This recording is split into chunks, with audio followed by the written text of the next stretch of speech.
Hello बच्चों, कैसे हैं आप सब? पढ़ाई अच्छी चल रही होगी। तो आज हमें 1 मार्क से क्वेश्चन करने हैं क्लास 12th के लिए, जो प्रीवियस ईयर में पूछे गए। तो चलिए स्टार्ट करते हैं। तो पहला क्वेश्चन है यहाँ पे कि 2 अमीनो क्या है, 2 अमीनो टोल्विन की आपको स्ट्रक्चर बनानी है। किसकी? 2 अमीनो टोल्विन। टोल्विन बताओ पहले क्या होता है। टोल्विन आपके पास बेंजीन के ऊपर तब CH3 लगता है, उसको आप क्या बोलते हैं? टोल्विन बोलते हैं। तो उसके क्या है? 2 अमीनो टोल्विन, तो अमीन ग्रुप भी तो आएगा। ठीक है, तो यही क्या है? 2 अमीनो टोल्विन, ये NH2। और सिर्फ NH2 होता तो बच्चों इसको क्या बोलते हैं? एनिलीन। और सिर्फ CH3 होता तो ये होता टोल्विन। अब नेक्स्ट क्वेश्चन देखो क्या है। विच ऑफ द फिजोप्शन और chemisorption which has a higher enthalpy of adsorption, कि तब एड्जॉर्प्शन होता है, ठीक है, तब क्या हो रही है? एड्जॉर्प्शन हो रही है, तब कोई मॉलिक्यूल यहाँ पे एड्जॉर्ब हो रहा है, तो जो एंथैल्पी ऑफ एड्जॉर्प्शन है वो किसकी ज़्यादा है? एनर्जी कौन ज़्यादा लेता है? तो आपको पता है कौन लेता है? बोलो, केमिजोप्शन। ठीक है, केमिकल वाले में ज़्यादा एनर्जी, उसकी ज़्यादा एंथैल्पी होती है। अब देखो, ethanol is soluble in H2। Why? कि जो इथेनॉल है वो सॉल्युबल होता है पानी में, क्योंकि हाइड्रोजन बॉन्डिंग हो सकती है। क्योंकि इथेनॉल क्या है बच्चों? C2H5OH। तो यहाँ पे हाइड्रोजन बॉन्डिंग पॉसिबल है किसके साथ? H2O के साथ। तो इसी वजह से पानी में सॉल्युबल होता है। फिर क्या है? Right the IUPAC name of this. ठीक है, इसका आपको क्या लिखना है? IUPAC नेम लिखना है। तो आप देखो, ये होता है स्टार्ट B से और ये होता है किससे? C से। तो पहले B आता है कि C आता है? पहले B आता है, तो हम यहीं से नंबरिंग स्टार्ट करेंगे। तो आप नाम बोलो, क्या बोलोगे? ये 1 है, 2 है, तो क्या बोलोगे? 2 ब्रोमो। फिर क्या है? 4 पे क्लोरो, और ये क्या है? 5 कार्बन है, तो पेंटेन। 2 bromo 4 chloro pentane.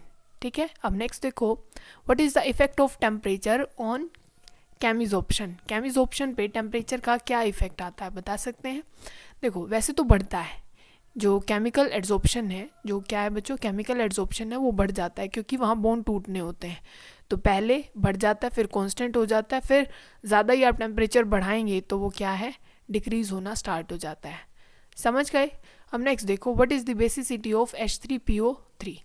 आपको बताना है कि H3PO3 की स्ट्रक्चर आप कैसे बनाएंगे। ऐसे आप H3PO3 की स्ट्रक्चर बनाते हैं।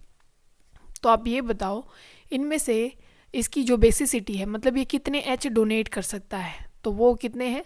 सिर्फ 2 ही H डोनेट किए जा सकते हैं, क्योंकि किसी का भी एसिड कैरेक्टर आपको तब देखना होता है, किसी का भी एसिड कैरेक्टर देखना होता है, तो आपको ये देखना है कि कितने H किसी इलेक्ट्रोनेगेटिव के साथ जुड़े हैं, मतलब O के साथ कितने H जुड़े हैं, वही दिए जा सकते हैं।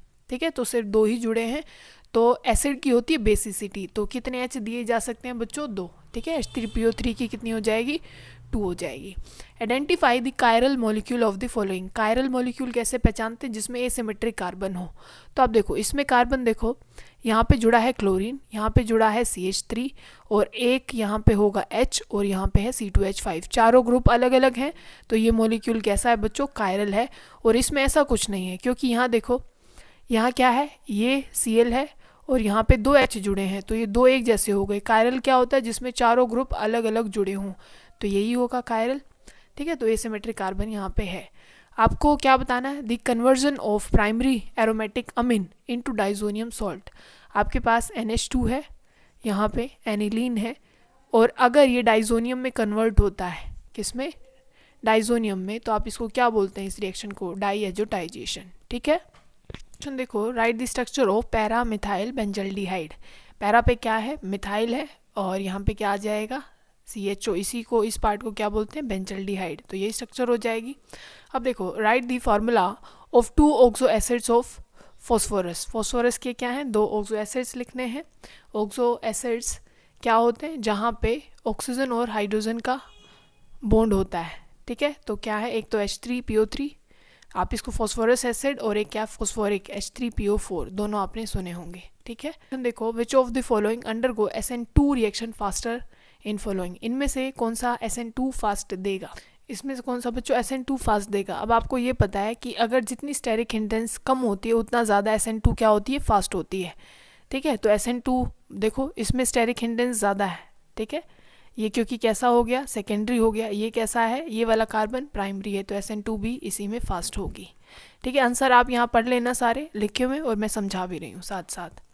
नेक्स्ट क्वेश्चन देखो, out of aluminium chloride and NaCl which is more effective in causing coagulation, कि एक तो आपके पास AlCl3 है और एक आपके पास NaCl है, ठीक है। इनमें से ज़्यादा कोएगुलेशन कौन करेगा? हम ये जानते हैं कोएगुलेशन में जितना ज़्यादा क्या होता है, किसी के ऊपर पॉजिटिव चार्ज होगा वही ज़्यादा क्या करेगा, ज़्यादा कोएगुलेशन करेगा, मतलब उसको इकट्ठा कर देगा। तो ज़्यादा चार्ज एल्यूमिनियम पे है तो AlCl3 ज़्यादा कोएगुलेशन करेगा, ठीक है।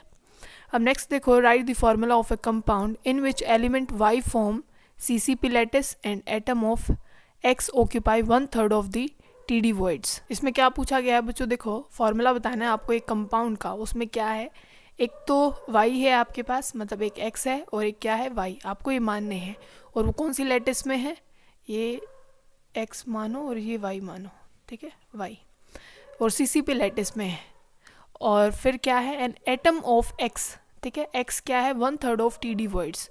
X कितने में है, 1/3, 1/3 ऑफ कौन से वॉइड, TD वॉइड। देखो जितने भी जैसे CCP है, आप उसको किसके रिगार्डिंग मान लीजिए, जैसे FCC में है। अब जितने भी नंबर ऑफ एटम होते हैं, मान लीजिए आप n नंबर ऑफ एटम मान रहे हैं किसी भी लैटिस में, तो जितने नंबर ऑफ एटम होते हैं उसका 2 गुना टेट्राहेड्रल वॉइड होते हैं, और n जितने नंबर ऑफ पार्टिकल होंगे उतने ही ऑक्टाहेड्रल वॉइड होंगे, और उसका डबल क्या होंगे, टेट्राहेड्रल वॉइड होंगे। तो आप इसको ये मान सकते हैं कि भाई x कितने में होगा, 2n होना चाहिए कितने में, 2n में, और y कितने में होना चाहिए, n में, पर उसका कितना हिस्सा है, सिर्फ 1/3 है। कितना है बच्चों, 1/3 में वो है, पर होना कितने में चाहिए था, 2n में। तो देखो ये तो कोई अभी सिंप्लीफाई रेशो हुई नहीं, तो हम कैसे कर सकते हैं, n को तो 1 मान लीजिए, ठीक है।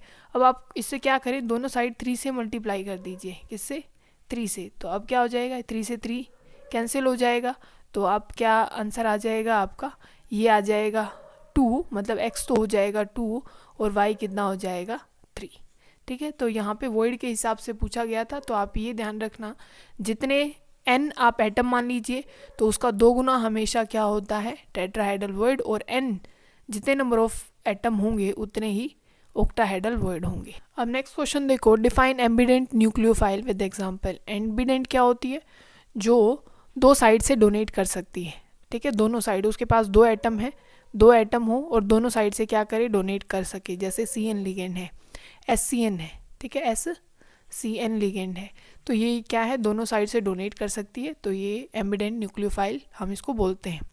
अब नेक्स्ट देखो, why are the medicines more effective in colloid state. जो कोलॉइडल स्टेट होती है उसमें जो मेडिसिन्स होती हैं वो ज़्यादा इफेक्टिव क्यों होती हैं, क्योंकि वो हमारी बॉडी में कोलॉइडल फॉर्म में कोई भी दवाई हमारी बॉडी में जल्दी एब्जॉर्ब हो जाती है, इसी वजह से ऐसा होता है, एब्जॉर्ब हो जाती है। अब नेक्स्ट क्वेश्चन देखो, structural difference between glucose and fructose. Glucose आप जानते हैं एक एल्डिहाइड शुगर होती है और फ्रक्टोज एक कीटोन शुगर होती है। कैसी शुगर होती है, कीटोन, तो यही इनके बीच में डिफरेंस होता है। अब नेक्स्ट क्वेश्चन देखो बच्चों, इंक्रीजिंग ऑर्डर ऑफ, इसमें बताना है बॉइलिंग पॉइंट का, ठीक है, किसका बताना है, यहाँ लिख लेना, बॉइलिंग पॉइंट का आपको ऑर्डर बताना है। इंक्रीजिंग में सबसे ज़्यादा आप किसका बोलेंगे, अल्कोहल का, क्योंकि वहाँ पे ऑक्सीजन है तो अच्छी हाइड्रोजन बॉन्डिंग करेगा। फिर क्या है आपके पास, प्राइमरी अमीन है, मतलब C2H5NH2, और ये एक 3 डिग्री का, ठीक है, ये जो यहाँ पे लिखा है ये है CH3 और इसका थ्राइस, और यहाँ पे N, यहाँ पे कोई हाइड्रोजन है नहीं तो हाइड्रोजन बॉन्डिंग कर नहीं पाएगा, तो इसका सबसे कम क्या हो जाएगा, बॉइलिंग पॉइंट। अब नेक्स्ट देखो, coordination number of oxidation, coordination number बताना है इस कॉम्प्लेक्स का और ऑक्सीडेशन स्टेट बतानी है। अब यहाँ पे ये कितना है, 2 नेगेटिव है और En पे कोई चार्ज होता नहीं, तो 2 नेगेटिव है तो न्यूट्रल करना है, तो यहाँ पे कितना हो जाएगा, 2 पॉजिटिव प्लेटिनम का।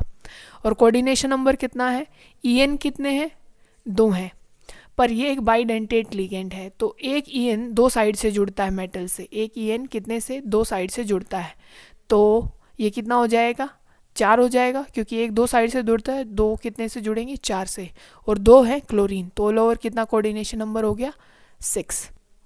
अब नेक्स्ट क्वेश्चन देखो बच्चों, out of chlorobenzene and benzyl chloride, ठीक है, क्लोरोबेंजीन अपना ये होता है, क्लोरोबेंजीन आप ये लिखें, और क्या है, बेंजाइल क्लोराइड क्या होता है, ये बेंजीन और बेंजाइल होता है बच्चों ये, ठीक है, ये बेंजाइल होता है और यहाँ पे लगाया है Cl, बेंजाइल क्लोराइड।